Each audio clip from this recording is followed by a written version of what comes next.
CEO Motilal Oswal MMC के जुड़े हैं हमारे साथ। प्रतीक जी नमस्कार, कार्यक्रम में स्वागत है। सर ये ट्रम्प साहब की अटखेलियाँ तो चलती रहेंगी, है ना? वो रोज़ कुछ बोलते हैं, कुछ करते हैं, ये सब तो चलता रहेगा, लेकिन अब ये हमारी और आपकी सोच में और आदतों में इंक्लूड हो चुका है। बट ये गया हुआ अर्निंग सीजन, मतलब ऑलमोस्ट हम उसका 75 to 80% अंश देख चुके हैं। आपको क्या कन्विक्शन दे रहा है इस वक्त, और क्या आपकी जो की रीडिंग है इस अर्निंग सीजन की वो क्या है? अर्निंग सीजन शुरू होने से पहले भी शायद हमारी बात हुई थी और हमने कहा था कि इस अर्निंग सीजन में जब हम एंटर कर रहे हैं तो थोड़ी नेगेटिविटी के साथ एंटर कर रहे हैं। Mostly numbers will be better. Okay, कुछ लोगों को हो सकता है कॉस्ट पुश का या सप्लाई डिसरप्शन का इम्पैक्ट हो, but by and large this quarter should be better. Better इसलिए कि जब भी आपका भाव बढ़ता हुआ सा दिखता है तो इन्वेंट्रीज क्लीन आउट हो जाती हैं और companies get pricing pressure plus working capital release. तो ये एक अच्छा कॉम्बो होता है। प्लस इस क्वार्टर में क्या हुआ कि पहले बारिश थोड़ी लेट आई। जब बारिश नहीं आती तो इकोनॉमिक एक्टिविटी स्ट्रांग रहती है और नंबर्स उस वजह से भी थोड़े बेहतर दिखते हैं ओवरऑल उसमें। तो वो देखने को मिला है कि numbers have been better than expected by and large. Breadth of the has also been very good. Disappointments, but by and large, result season has gone quite good. Prateek ji good morning, Shreya बात कर रही हूँ। नतीजे Q1 ठीक ठाक लगे हैं आपको? जुलाई ऑटो सेल्स आंकड़े कैसे लगे सर? और जिस तरीके से ऑटो पैक में नंबर आए हैं, टू व्हीलर स्पेस ने आउट परफॉर्म किया है, यहाँ पर एक्सपोजर बढ़ाया है क्या आपने? अभी क्या नजरिया बन रहा है? हमारा चेंज कुछ नहीं हुआ है। We continue to like the EV space. तो वहां पे जो कंपनियां हैं वो हमारे फंड हाउस में इन्वेस्टेड हैं। हमको लगता है कि आने वाला कल ईवीज का होगा। तो जैसे जैसे मौके मिलते हैं हम अपना वहां पे एक्सपोजर बढ़ा लेते हैं। ओके, चलिए, तो यह बात होगी ऑटो की भी। अच्छा सर, एक बैंकों पे आते हैं। यहाँ पर बैंकों में इस वक्त सबसे स्ट्रॉन्ग कन्विक्शन क्या है? मैं कन्विक्शन इस लिहाज से पूछ रहा हूँ अब इस प्राइस पे आपका, क्योंकि पोस्ट नंबर्स HDFC बैंक में एक प्राइस डैमेज था, इसने ऑलमोस्ट 3 महीने की लोवेस्ट ट्रैजेक्टरी को टच किया। PSU बैंक्स भी अगर आप देखें टूट के चल थोड़ा सा नरम ही रहे। Even the best of the numbers ICICI bank भी वो उतना बड़ा प्राइस टच नहीं दे पाया। बैंकों में कैसे अलाइन रहना चाहिए सर इस वक्त?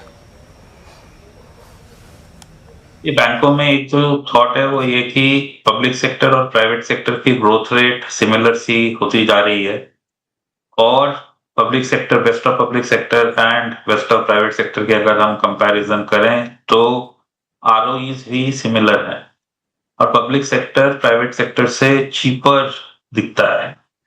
तो ये थॉट रखनी चाहिए। बाजार का रुझान प्राइवेट पे ज्यादा होता है, पर शायद पब्लिक सेक्टर ज्यादा अच्छा कॉम्बो वैल्यूएशन का प्रेजेंट कर रहा है। पॉइंट 1। पॉइंट 2, अगर हम देखें तो भले ही बाहर वालों की बिकवाली पिछले कुछ समय से कम हो गई है और हमारी एक्सपेक्टेशन है कि थोड़ी और कम होगी, पर जो वो बेचते हैं वो लार्ज प्राइवेट सेक्टर और लार्ज IT कंपनीज बेचते हैं ज्यादा, क्योंकि वही उनके पास है। जबकि पब्लिक सेक्टर का अगर आप देखो, on the bank side FPIs own very little and hence can sell very little.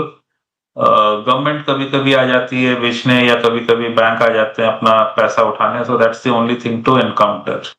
तो कॉम्बो अगर आप देखोगे तो लार्ज प्राइवेट सेक्टर की बजाय अगर बैंक में जाना ही है तो PSU में हैव बेटर आउटकम्स, और the smaller private sector banks where a lot of stories are bubbling.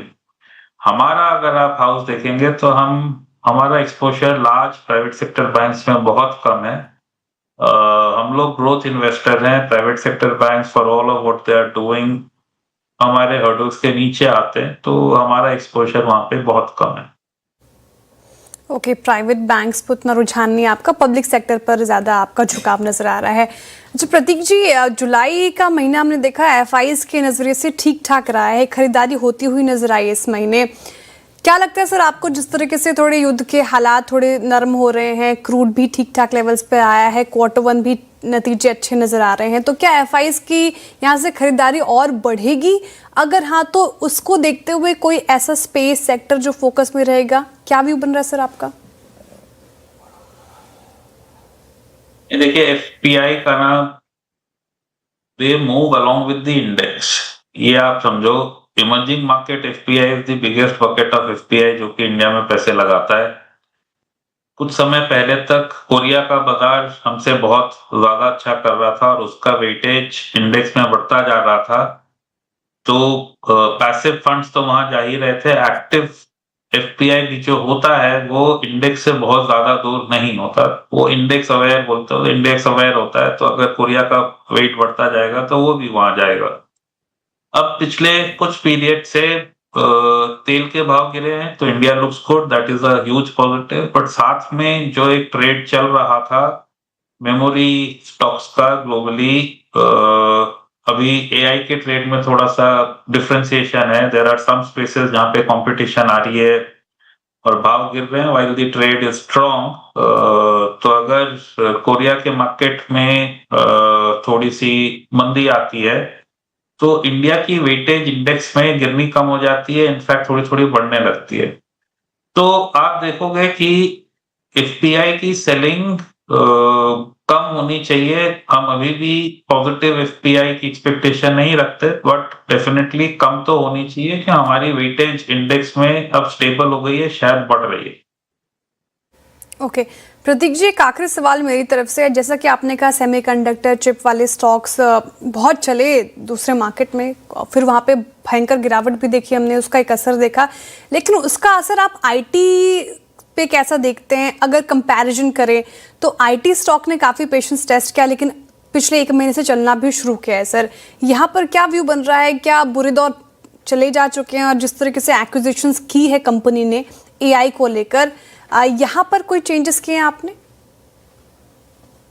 Okay, तो इसको जरा स्पेस को समझ लेते हैं। जो हमारा व्यू है मैं शेयर कर देता हूँ। आईटी में जैसे एक बड़ी कंपनी है, बड़ी कंपनी में दिक्कतें ज्यादा हैं, उनको डिस्काउंट ज्यादा देने पड़ते हैं, तो ग्रोथ निकालना मुश्किल है। जो सेकेंड रंग थर्ड रंग आईटी कंपनी है, अगर वो इस स्पेस के लिए तैयार है, लीडरशिप जागरूक है, तो वहां पे उम्मीद ज्यादा बन सकती है। अगर आप हमारे पोर्टफोलियो देखें तो प्राय मिड कैप आईटी या स्मॉल कैप आईटी आपको दिखेगा, लार्ज कैप आईटी नहीं दिखेगा। आईटी में एक और तरीका जो आपने एआई से उसका वो किया, एआई की स्पेंड इस साल काफी होनी चाहिए। This is a 70% growth year, AI ही बता रहा है, और अगला साल भी इस हायर बेस के ऊपर फर्दर 30% ग्रोथ का ईयर होगा। बट 2027 में जैसे जैसे आप अंत की तरफ जाओगे तो जो एआई की इन्वेस्टमेंट हो रही है उस पे इन्वेस्टर आरओआई मांगने लगेगा, और तब जो है इंडियन आईटी का वापस प्ले आ जाएगा कि these are the guys who will have to go implement modules etc for the AI investments to fructify। तो दौर आएगा, पर शायद लार्ज में हेडविंड ज्यादा है, मिड और स्मॉल में कुछ टेलविंड भी हो सकती हैं, और थोड़ा समय आपको देना पड़ेगा। प्रतीक जी, बहुत बहुत शुक्रिया, आप इस कार्यक्रम में शामिल हुए सभी सेक्टर्स पे, और मोस्ट स्पेशली अर्निंग्स के बाद आपका व्यू क्या रहा उसको हमारे साथ शेयर करने के लिए बहुत बहुत शुक्रिया।